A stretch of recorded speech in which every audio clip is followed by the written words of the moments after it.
Hello everybody, it's William here at Juni Lai and Williams Adventures.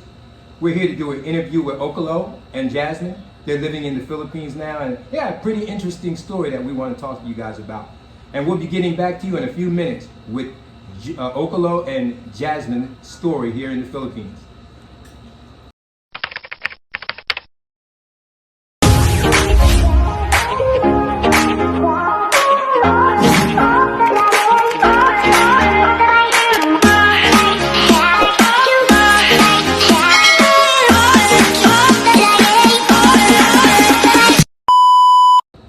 Hello everybody, it's William here at Juni Lai and Williams Adventures, and we're really excited today because we have Okolo and Jasmine here.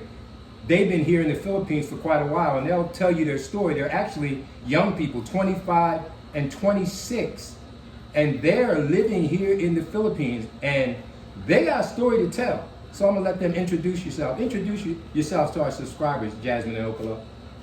Hello, my name is Okolo. I'm 25 years old. Originally from Rhode Island. This is my beautiful wife, Jasmine. She's 26 years old. Originally from Rhode Island as well. Yeah, I met Okolo and Jasmine at one of the Gasano malls. And when I met him and he said he was living here, number one, I needed to stop him because he was so young. And I'm like, most of the time I see other expats over here, they're at least 50 to 70 years old. So when I saw this young man and his wife, I had to stop him and talk to him. And we got to know each other. And I thought that he had an interesting story to be living over here with his wife at their young age. So tell us a little bit about yourself. What's your background, Okolo? Yeah, so I'm a salesman. I've been in sales for about 6 to 7 years. I've been doing all types of sales from, first started off in the call centers, and then it just went up from different company to different company, and then ultimately I jumped on and did some channel sales where I work in my own office and have my product that I'm selling to my consumer, my customer, and then I went up and did territory sales just for one of the larger companies in the United States as a statewide rep for one small division, and then from there I decided to go into freight brokering, which at the time was just a sales job, like a call center job, but I started to investigate essentially maybe turning that job into my own business, mostly because you are able to be a freight broker as an agent for, let's say, a larger broker. And ultimately, I decided, hey, if I can make that an income for myself, I could take that income and work from home or work anywhere I want in the world and essentially, make a really good income. At the time of doing my investigation, the industry was about a $1 trillion a year industry, plenty of money to go around. The largest company was C.H. Robinson's at the time, and they essentially were doing about 1% of the market share, making about $23 billion a year. And I thought to myself, well, the top guy in my office is making the company $35 million a year. He's been here for 7 years. If I can do the same thing for 7 years, I don't even need to make $35 million a year. I can make $500,000 and still be really, really, really happy. So, told my goals and my dreams to my wife at the time. We were married for maybe a year when we started talking about this. We got married officially in 2021.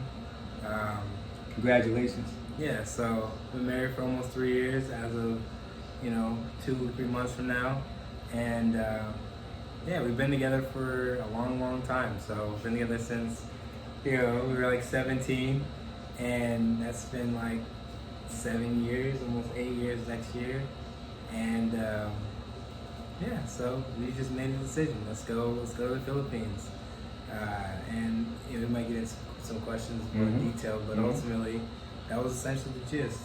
What about yourself? What is your background? What's your background, Jasmine? Tell me a little bit about how you guys met. Well, he tells the story better. Okay. Okay. How did we meet? So the way we met was we're both in school, In high school. high Okay. school, and ultimately I saw this girl in the hallway one day. Now at the time I was an athlete, pretty renowned athlete in my school, and I had a decent amount of options when it came to women, but I never saw her, you know. And the day I saw her, I was just stunned. You know, I saw this girl walking in the hall with really curly hair. She had on some blue Levi jeans. She had on a gray scarf, a white shirt, and a green, you know, army camo jacket, and some Ugg boots. And she just looked so good. And I never saw her again. And then a few weeks later, I went to my Spanish class. Let's say my Spanish class was in the first period, hers was in the last period. And when I went in the last period, so I could, you know, get essentially ready to go clean some boards so I can get a passing grade, I saw her sitting in my seat, and I was like, "Hey, sitting in my seat," you know. And long story short, she had a boyfriend, so it didn't work out at the time. But you know, I stayed consistent or whatever. You know, the year after she went off to college, I had Spanish 2 that next year, and I was failing miserably again, and there was no whiteboards to clean, so I decided to, you know, message her and say, "Hey, can we, you know, convene for some study sessions?" And it was that for about, you know, 9 months, and then she broke up with her boyfriend, and then we've somewhat been together ever since. So, yeah, I mean, it's basically the story. So it's almost like it was meant to be. It's meant to be. So what I hear you saying is that you don't have to be at a young age tied to a 9 to 5, and you can think outside the box.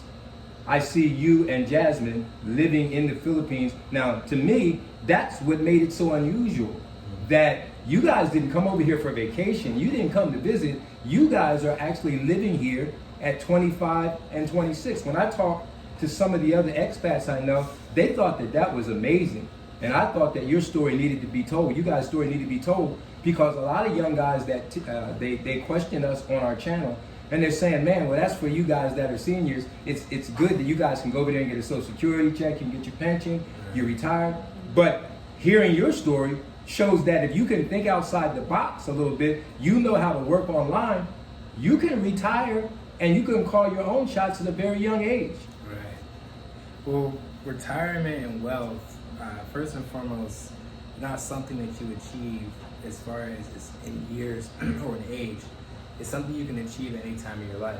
You hear that, guys? It's not something that you have to wait until you're 60-something years old. It's not it. There's a certain amount of money you need in order to be wealthy, like continuously. Right? The definition of wealth is being able to look at your expenses, look at the money you have, and have more money via expenses basically take care of you for the rest of your life. Yes. Right? So that being said, no job is ever going to help you become wealthy. Yes. You know, they pay you just enough so you always have to come back. Yes. You know, they don't pay you enough so that you can even pay your bills and have fun. It's mostly you have to pick between one or the other. You know, so you know, a long time ago, it feels like, when I started working for a large company and had the corporate car and the phone and the laptop and the iPad and the credit card, I realized I'm making a lot of money. Yes. But they're also taking all my time. Yeah. I'm traveling around the whole state of Texas, and I have no time to see my family. I'm newly married, and sure, I'm bringing in a great income, but it was at a point where we're making about $9,000 a month Yes. shared, and we're still living paycheck to paycheck. Yeah. You know, it's crazy, but that's just the way the system's set up. And you know, you think that you need a degree, you need all this experience, like that's not true, like at Yes. all. You know, I did not go to college. I saw college as an opportunity to go play sports. Outside of that, it was a complete waste of time. That's amazing. Yeah. Did you hear that, guys? That's amazing in itself, that you don't have to be tied to one place or tied to a certain box in life. But if you think outside the box a little bit, life can be expanded a lot. Right. And you know, the biggest reason why we decided to be entrepreneurs as opposed to trying to have a job and come over here and X, Y, and Z was like I said before, a job's never gonna pay you what you're worth. I think my time, as far as hours of working, should equal a substantial amount of money because I put a lot of work into myself. But ultimately, no matter how much money I make for a company, they're never gonna pay me what I was worth. I agree. So the model of business that I do, which is, let's say, a digital nomad, quote unquote, is just doing office work for a type of company, but doing it online.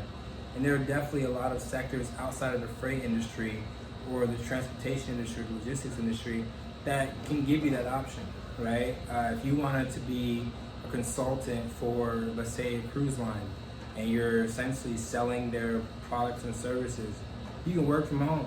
But we were booking Norwegian Cruise Line tickets with Olive, our consultant. She works from home, right? Yes. Like thinking outside the box from what kind of incomes can I take that are US dollar generating incomes, and making them an income I can take somewhere else in the world. Because the reality is the US dollar is strong. Say what you want about the country, but one US dollar is 54 to 57 pesos. That's right, over here, guys. Right. And it's a different way of thinking. Even myself, as an older person, it was thinking outside the box. And that's the question I want to ask you guys. What did your family and friends think about your decision to come to the Philippines? What did our family and friends think? Well, on my side, the thing is, on my side, we don't really have a relationship with them as his side of the family, so it was a little different. So we told my side of the family once we got here. Gotcha. And then his side of the family, we told when we were planning everything. Okay. And then I coming, understand. because we have a better relationship Yes. with them. Did I answer your question? Yes, and that was my experience too. I mean, I have a daughter, and I think she was the one that kicked about it the most. It's like, Dad, why would you be going all the way over there to the country over there to live? You're going to be marrying a woman that's younger than me, And so, it's a lot of people that don't understand anybody that makes the decision to live a life that's different from the norm. And so, you guys are absolutely different than the norm in a good way. And I think that by having you guys on here doing this interview, I think it opens up a whole world of possibilities to a lot of the younger men and women that are out there that had looked at countries like the Philippines but thought they were too young, they could not finance their lifestyle. You're a reason to say, yes, you can. And I just wanted to touch for a few minutes on the subject of how do you guys order your time with your working online? What's your days like? So before we came here, right, you can already infer what your life's gonna look like just based off of the time zone difference. But we had to take that into account, right? Like, the reality is when you're working in the US, even if you're working my type of job or a 9 to 5 or whatever type of company, you're essentially working during the day. Yes. And you work all day, and you basically get enough time to get off work at 5 or 6 or however what time, and essentially you take that hour or 15 minutes or however long it takes to get home. By the time you get home, you're relaxed, you have time to breathe out, it's already dark. Yes. You left your house in the morning when it was dark, so you can get to work on time. And we just started seeing a life where we would essentially perpetually be trying to live our life while it's dark outside. Yes. Opposed to trying to live a life during the day and then work at night, right? So what we do is we work from, when we first came here, we decided to work from 10 p.m. to 4 or 5 o'clock in the morning. Yes. But now, because our business has grown, we're making more money, we work from 6 p.m. at night to about 10 o'clock in the morning or 5 o'clock in the morning. And the thing is when you lock in and you're able to work at night and have no distractions and no people coming in and you're the only ones really talking and it's silent, you're able to get so much more focused time, focused work done. And it just feels amazing. You're able to grow your business a lot faster. The one thing I noticed is when I was in the United States, there's so many distractions. Like, I'm trying to run my company and I have YouTube playing in the background. I have this movie that's coming out. I have, all the luxuries you have of living in America are right in your face. And I mean, trying to start a business as a young person is extremely difficult. Yes. But trying to start a business with a bunch of distractions, a bunch of Instagram, this person has all this stuff and they've been owning the business for a year, and some unrealistic expectations, it really knocks your focus off. It knocks off your belief in yourself. It really takes you to what? Productivity. Yeah, it takes your productivity way down. So moving out here with our own business, with our own everything it was really one of those things that we felt like, hey, this is gonna be a huge game changer. You know, working at night is not easy. You have to get used to the schedule. The last time we were supposed to do this video, we overslept. You know, there are days where, sure, we don't wake up until 3 or 4 o'clock in the afternoon, but we still have at least that hour to do whatever we want during the day, or 2 hours, or we'll wake up at 12. We'll have from 12 to 6 and just have all during the day, during non-working, you know, everyone else is working, we're not. It's good to do what we want, right? And yeah, I don't know. Does that answer your question? It does. And so, Okolo and Jasmine, my question is, how long have you guys been living here? Since January. Since January. So about Almost a year. almost a year. Yeah. And so, what do you think about the Philippine culture? How have you assimilated to the country? What do you think? Well, assimilate is such an interesting word. Mostly because people go to America and they assimilate into their culture because it's literally like an immigrant culture. That's just the way it is. It's so interesting the way it works that you don't even really understand how it works, but it works. Someone goes there and they just jump into the American style of life. Yes. But here, it's a little different because you're always going to be seen as a foreigner no matter how much you assimilate. Yes. You know, that's just what it is. Guys, they're absolutely right, because in the Philippines, you're one of two things. You're a Filipino or you're a foreigner. Doesn't matter where you came from. If you're not Filipino, you're a foreigner. Yeah, so it's so interesting seeing a country that has national pride and racial pride, right? Opposed to a country where it's the racial divide and no racial pride, or if you have racial pride, you're racist, and then all this crazy stuff, right? So, you know, I mean, that's just what it is. How do you feel about? I'll ask the question of the elephant that's almost in every room of every interview I do, and that question is: how have you been treated as a mixed couple, a black man and a black woman, a lighter skinned black woman at that? How have you guys felt? Have you felt any of the racial tensions that we obviously felt in the U.S., or is it? What do you think about that? It's definitely one of those things where it doesn't exist, but it exists. Yes. Right? It doesn't exist in the same way it does in America, where as you start to get more involved in work, as you start to get more involved in politics, as you start to get more involved in, you know, just having your own finances, you start to see how the system actually works for a colored people. That's just the way it is. You know, there's certain things you can't ignore. That's just the way it works in America. But here, it goes back to the whole foreigner thing. Like, you're a foreigner, so we're gonna put you in that foreigner category. Everyone here believes that we're billionaires for some weird reason. You know, they just think we're insanely rich. They figure that if we're from the U.S., the fact that we had enough to get on a plane and come here, you're either a rapper or a baller. Right. You spent $50,000 on a plane ticket. That's true. I mean, that is some nice cheese, I guess, but it's not all that much money, you know. But, you know, people just assume that you're rich, even though, like, you're not. Like, you're a regular person. You know, sure, you have more money than them per capita, but at the same time, you're still a person who has expenses and bills. It's funny, you guys, Jasmine and Okolo, that, you know, no matter how I tried to explain to some of the guys I met over here, that I'm just a working guy. You know, I worked most of my life and I retired on such and such. They said, I know. It's good that we got to know a rich guy. I said, it's good to go. I said, yeah. I said, there's nothing I can do to change your opinion of that, right? They said no. But I got another question. This is the other elephant in the room question. So I'll ask that question now too. A lot of guys say they would never bring their wives here to the Philippines.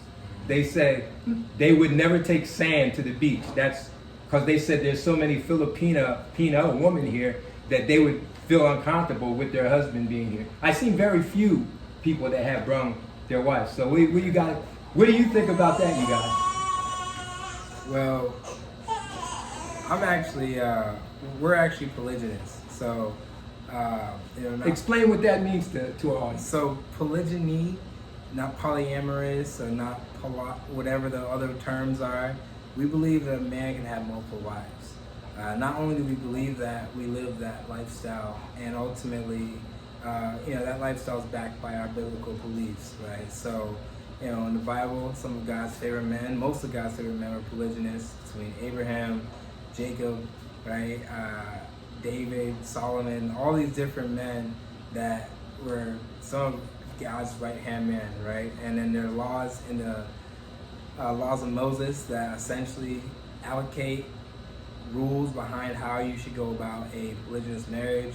So for us, when we started studying those types of things, just trying to look at who our enemies as far as a spiritual standpoint and who our allies are in the world as far as race and ethnicity, we just saw that the Philippines is a great mixture. I mean, the people here are half Hispanic, half Asian, and the half Hispanic aspect as far as being an Israelite really stuck out to us. I love Asian women, so is what it is. So yeah, as far as bringing sand to the beach, I would raise you this statement. I mean, if you're gonna go to a place, a club, or a party, is it better to bring your own girls to the party, or to try to go fetch girls at that party? In my opinion, in my experience, being the type of guy I am, the life I've lived, it's better if you bring your own girls to the party so that she can talk to the girls and bring them to you, right? So, my wife and I, we have a girlfriend, or I have a girlfriend. My wife doesn't go that way, right? I have a girlfriend. I've been dating her for almost 2 months now, and the relationship's been really successful. Women can understand your standpoint as long as you're truthful, upfront, and you actually know what you're talking about.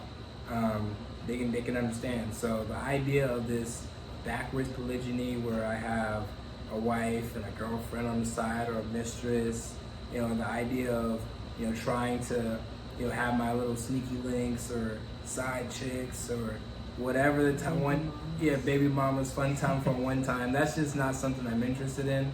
I'm not going to sit here and deny myself and say, I can only be with one woman for the rest of my life, like most men do, and then they go off and have an affair and they lose half their crap when they're 35 or 40. That's just not something I wanted. As far as thinking outside the box coming from the Philippines, also thinking outside the box when it comes to myself, right? Like, I love women, I love all that stuff. So ultimately, I want to be the best quality man I could possibly be, and answer as many women's prayers and bring them within my home and have a large, happy family. We've seen it done. We've been around, we've touched it, we've seen it, and we smelt it, we know what it looks like. So now it's really just going and creating it for ourselves, right? So, we live a lot of a different life than 90% of the people we meet, but at the same time, we have more freedom, more happiness, more joy. We're full-time parents, entrepreneurs, and anyone can have the life we have. It's just they have to step outside their comfort zone. They have to step outside, the belief that other people care way more than you think they do. Mm-hmm. There are people that will scream and shout at you about living life different than them, but ultimately, once they leave you, they don't actually care. They haven't really put you past. They haven't thought about you anymore. They're more care about the way you make them feel, because they see your life and look at themselves and say, man, I'm just not living that great of a life. Mm-hmm. And there's a lot of jealousies, guys. I know that there's a lot of comments, guys. Remember, we love the comments. I know that you got some comments about that subject, so I'm hoping that you'll put them down there in the comments section, and we'll be glad to answer your comments. Also, give us a thumbs up for the video and subscribe to our channel so you can hear more interviews like this, because I think that Okolo and Jasmine have a unique and a very interesting story. But I tell you what, I hope that answers the questions about bringing sand to the beach, because a lot of guys were saying that. And I think that one thing I can say for sure is that there is a lot of opportunity. The pool is big over here as far as women. women are almost one of the natural resources in the Philippines. So there's a big pool to choose from, much bigger, so to speak, than the U.S. And the other thing I noticed is that the age category, there's almost more younger women here in the Philippines than it is middle-aged women. It's a lot of women from 40 down, it seems to be. But I think that the last thing I want to touch on in this one, I mean, I could have 2 interviews with you and still not be done, for real. But you guys are an exciting couple. I think that this is going to be encouragement to other young people that it's not a country for just seniors to go to, but that if you just, obviously you have some discipline in your life too, because you have stick-to-itness, as we used to say in the military. Right. You're able to discipline yourself that you can do. A lot of guys, they probably couldn't do what you do simply because they're not disciplined to do it. But obviously you have discipline and good character along with all the other stuff. Right. But I tell you, I appreciate you guys sharing some of your story. I guess I'm going to ask you, what's 3 things you guys could tell any younger people that are 26, 25, before under 30 years old? I mean, what kind of steps, if they were thinking about doing something like you, and you don't have to take a long time with it, what would be the first 3 steps if they were thinking about coming to the Philippines, you would suggest to them? First one? Well, there's this book that we read. It's called The Ordinary? The Dream Giver. The Dream Giver. The Dream Giver. So it's about ordinary, so a person trying to find their way out of familiar. Okay. So he has his parents, his friends pushing him down, saying, no, don't leave, don't leave, don't leave, because it's familiar. But he wants to go outside the box and live the life, live the dream, catch the dream. So I would say in that aspect, have confidence in yourself. Confidence in yourself, guys.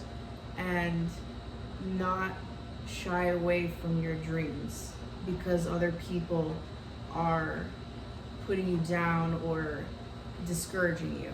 Don't shy away, don't give up on your dreams. I agree with that one wholeheartedly, because if I would have listened to what people were telling me before I came here, you're going to get robbed. This is going to happen. That's going to happen. And I kept telling them, look, since I've been here, I feel safer walking down the street here, even at night, than I did at any time in Philadelphia. Anytime. And so, what was the name of that book? The Dream Giver? The Dream Giver, guys. Look that book up. Look that book up. How about you, Okolo? What would you say is 1 or 2 things what would be a first step if somebody was trying to do what you're doing coming to the Philippines? Yeah, I mean, honestly, just make a decision. So many people, they'll say, oh, I'm going to do it in this time or that time. It's like, make a decision. Like, if the flight's not that expensive, right? I mean, you don't need that much stuff when you come out here.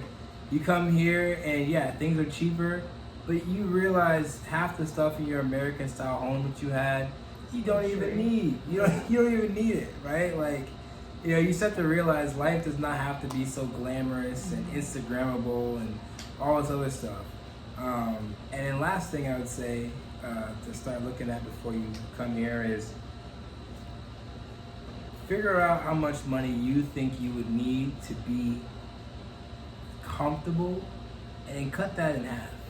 Because you really don't need $10,000 a month, $5,000 a month. Like, sure, it'd be really nice, but the reality is your average person here lives off of $200 a month, and not the expats, but the locals. And the thing is when you want to live a higher level life than the locals, you only have to spend $300-400 more a month just on your living situation, food and everything else. I mean, if you came here with $2,500, maybe $3,000, you can live a great life. You can't go crazy and buy a car and a house every month, right? But that's not a realistic life. No one does that, no matter where you live. That's just not real. So, don't be afraid. I mean, obviously don't go homeless because there's no government to come and save you, right? But, right. the cool thing is, if you ever run out, we've had situations where we, ran out of cash.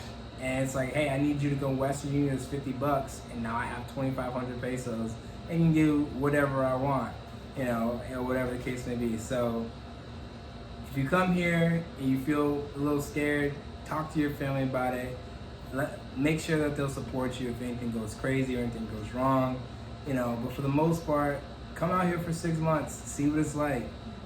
Bring your business that you've started online that has made you money at least once or twice, and come work your butt off over here where you have a lot less stress. You can go to the beach after, whatever the case may be. So yeah, if you guys ever need some advice or want some help, feel free to reach out to William via his YouTube channel, and he'll chat us, and we can maybe set up a time to do a call or something like that. So it's free. We have all the time. I appreciate you guys coming on our channel. Junie Lai and myself certainly appreciate it. One time, a long time ago, my younger brother of all people told me, he said, William, failing to plan is planning to fail. Right. And that's sort of what you were saying. Guys, if you really have that in your heart that you want to come here, you heard what Jasmine and Okolo said, make a plan, start working towards that plan. Then at some point, like my friend Rudy said, Will, once you've made the plan and you've got everything in place, it's never going to be perfect, but at some point you have to execute your plan. And that's what we did. We really appreciate you guys coming on our show. We're certainly hoping we can have you back again. And if anybody has comments, you have questions for Okolo and Jasmine, feel free to put your comments down there. We'll pass them on to them. I'm quite sure a lot of you already typing now. So we'll be getting back to you next time. Don't forget, subscribe, give us a thumbs up, and we'll be giving you some more content next time here at Junie Lai and Williams Adventures. Until then, we'll see you next time, guys. Say bye, guys. Bye. See you later.